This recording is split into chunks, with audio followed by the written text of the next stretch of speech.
Going out with my girlfriends. In fact, just being on the phone, like with Jill sometimes, does that for me, talking to my sisters. So us women, we know how we do our thing. So for you, it's stress relief. That's okay. I can be that for you, maybe like once in 2 weeks. Just don't make a habit of that. Like, then do you know what I like? Do you know where your wife's erogenous zones are? Like, do you even care? Do you even know what I'm talking about? A lot of guys don't even know. Do you get what I'm saying? They've not bothered to even discuss. So from the beginning of the day, sometimes you don't even need to discuss it. You can find out. Right? Experiential. Right, exactly. If you are that patient. Patience. Concerned. Thank you very much. Thank you very much. Then, okay, for someone like me, conversation is very important to me, right? Compliments are very important to me. I don't care what any other person is saying outside. When I dress up, okay, so us women, we dress up for other women, to be honest. Let me just say, like, we don't really send one men and say, to be honest, so women, we dress up for women. So when you have a fashionista friend, or you see a lady that is really fashionable, and she tells you look good, like, ooh. But again, we dress up for our significant other. I dress up for my husband. There are sometimes we're going somewhere, I know exactly what he likes. Yeah. So I'm not going to wear that to church, I'm not going to wear that to minister. But like, we're going out on a date, I know what he likes to see. So I'm going to wear the clothes that he likes. So I've done all that. I've done my hair, I've done my nails. Wow. And then you cannot tell me that I'm looking hot. Oh, man. Like our pastor said the other day in church, he said that she was describing grace. Right. How that you need to encourage grace. Exactly. Like she's grace a is like a lady. Absolutely. And then like she made some illustration. She said, this lady, this your wife, alright, she used to be fat. Now she has to work on herself. Do you understand? She has not attained that figure eight. And then you cannot even say anything. She cannot wear short dress. Do you understand? Unlike and then you couldn't even say, baby, you're nothing, no compliment, nothing. And then you are going out and you are 1 kilometer ahead of her. Do you understand? No, she's trying struggling to catch up with you. There is gutter, you cross the gutter, and you stretch your hand and say, do you know all these little things? You take her out, you can't open the door. Like, really? Please do better. You see, this experience we're talking about, this love making, it's a whole experience for a woman. It does not start in the bedroom. It starts from the beginning of the day. So, I think something also that is of importance is if you marry your friend. Well, I think it helps. Marry your friend. Yeah, marry your also friend. take the friend for granted. So don't take your friend for granted. That's the point we're trying to make. Don't take your friend. Do you know that you're already married for sex? Well, yes. Oh, yeah. And they will give you scripture to back it that rather than bond, marry. Well done. And then after 12 months, while that starts, when they discover that marriage is not all about sex, particularly when the kids come in, and then the bills start coming in, and you're like, hey, this thing is not as. There you go. Like someone told me, they said our parents lied to us. They didn't tell us what was involved in this whole thing. I don't think And I'm like, man, it's your cross. You gotta bear it and bear it well. But I will tell you something. I will say something that my husband said to me. Because there was a time I was like, so I kept going on and on about my love languages, which are like acts of service. Yes. I'm not into grand gestures. So I'm not the person that you surprise with, they're playing violin somewhere, and everybody shouts surprise. Please don't surprise me. Do you know? No, don't. Like, I've had a hard day, I've cooked different things, blah, blah, blah. Are you with me in the kitchen? Right? Even if you're not saying anything, just be there. No, you better be saying something and be making me laugh. No. If I want silence, I want to be by myself. If you are with me, don't be silent, please. Be entertaining me. Let the work be going fast. Or better still, as I'm watching, you are rinsing. Or you're literally just making me laugh or something. Entertain me, make the work pass quickly, Not now sit down across your leg. When I finish that one, I will not see if I catch you. So the point is, I kept talking about my own love language, and then he was like, okay, so he now said, you, Madam Love Language, what is my love language? I just said, like, sex. And the way I said it, he just shook his head at that you don't understand that sex is intimacy. So I said, please, sex is not intimacy. Sex is a part of intimacy. There are many things that make up intimacy. But I will say something. That the moment I got out of myself, because I'm always armed. I'm armed for an argument. It's not a very great thing. Sometimes it's a great thing, you know. But the moment I put my arms down, and I said, okay, let's try it your way, right? So we're having a lot of sex, a lot more sex, but we are not fighting. That's what I realized. So, like, he was correct. Okay. So it's not one bam, thank you, ma'am. Well, I'm pointing here because this is where the men folk are. where only the men are satisfied. It is mutual satisfaction, right? Women, I don't know, but in my circle of friends, we are the researchers.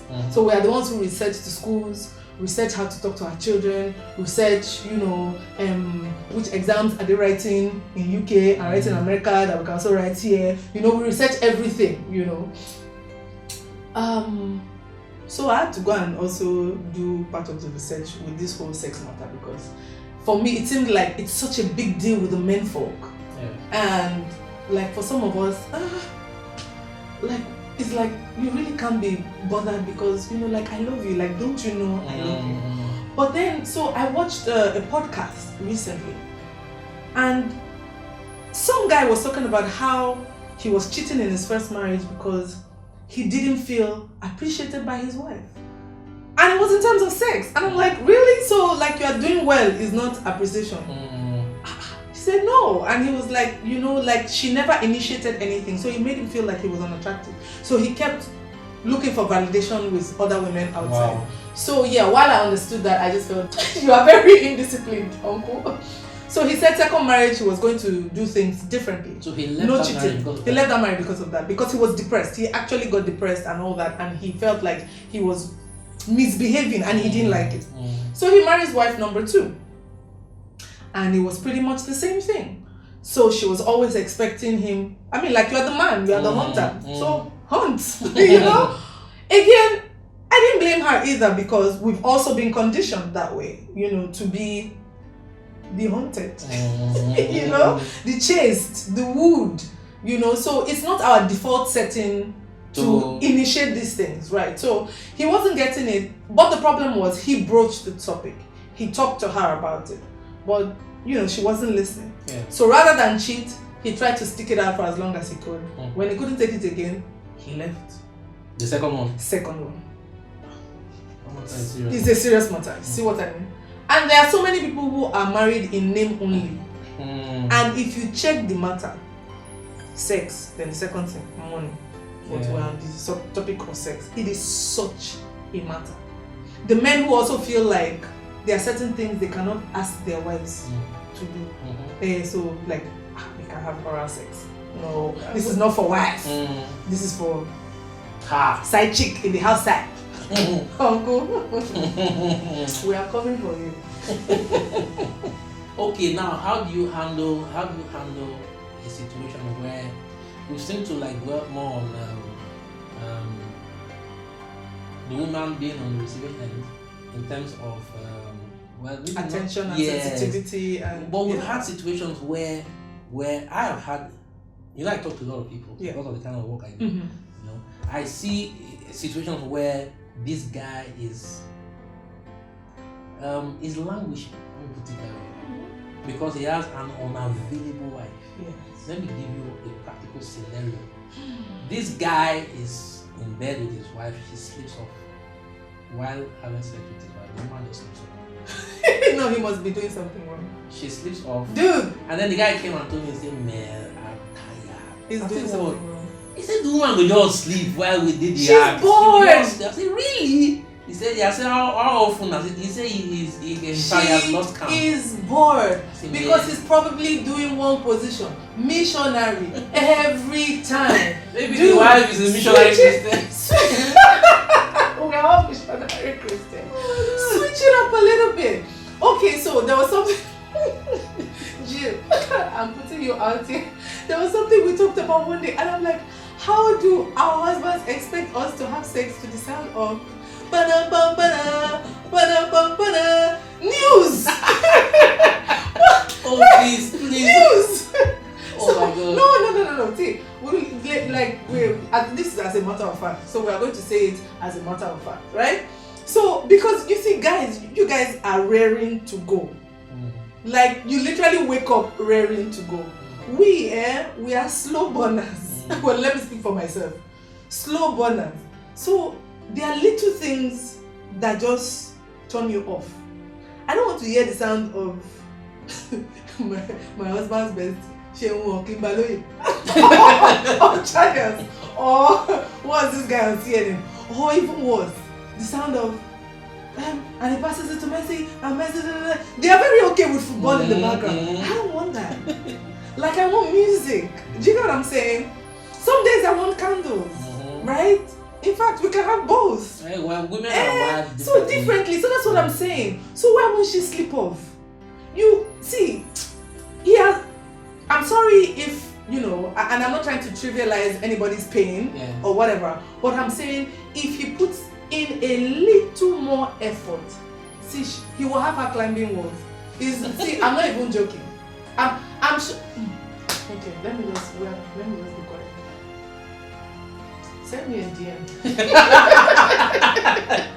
So it's obvious there are some things we can still not really talk about because we are. But you know what we're trying to say. Having said everything we have said, all right, a man's body belongs to his wife. A woman's body belongs to her husband. Handle with care. But there is handle with care. There is a way to go about this thing. Yes. I speak from experience. I have a great sex life. I'm not missing words. I know what I'm saying. It's beautiful, and I don't start. Ladies round table with us. I don't start in bed, and I start from very early in the morning. There you go. The journey begins from the day, from when we wake up in the morning. There you go. So it's pretty much so easy for me, and I know all the. I know how to go. She knows what I'm talking about. So there is a way to do it. Anna is always smiling. Have you ever seen Anna frowning? She's always smiling. She's always happy. If you have a frowning, upset wife, bro, check what you're doing. On that note, I will be signing off. Join you have to sign off. All right. We'll take your comments. We'll listen to your questions. Your views. Yes, your opinions. Yeah. And I hope you've learned something. I hope you've learned something. It's a serious topic. We might not be able to exhaust it all in just this short period of time on the broadcast. But if there is any need for us to revisit this topic, maybe get someone who has an experience that he is not shy to talk about, or she is not shy to talk about, we could bring them here. Yeah. It can happen. Yeah. But it's not the end of it. No. It could continue. But for now, we're signing off. Yes. We're signing off real good. So this is AY saying God bless you and have a spectacular week. You too. From me to you, have a great week, enjoy yourself, and be filled with the Holy Ghost. Amen. God bless you.